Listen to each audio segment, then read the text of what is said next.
Karabük'te ters yönde ilerleyen tır, trafikte tehlikeli anlara neden oldu.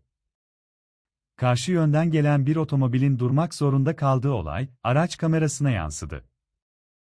Olay, Şehit Ateşe Reşat Moralı Bulvarı Balıklarkayası mevkisinde meydana geldi. Safranbolu istikametinden Karabük yönüne doğru ters şeride giren tır sürücüsü, karşı yönden gelen araçların güvenliğini tehlikeye düşürdü. Durumu fark eden iki otomobil sürücüsü araçlarını durdururken, yaşananlar araç kamerası tarafından kaydedildi. Görüntülerde, ters yönde ilerleyen tırın bir süre bu şekilde yol aldığı, daha sonra ani bir manevra yaparak Haddehaneler bölgesine geçtiği ve gözden kaybolduğu görüldü.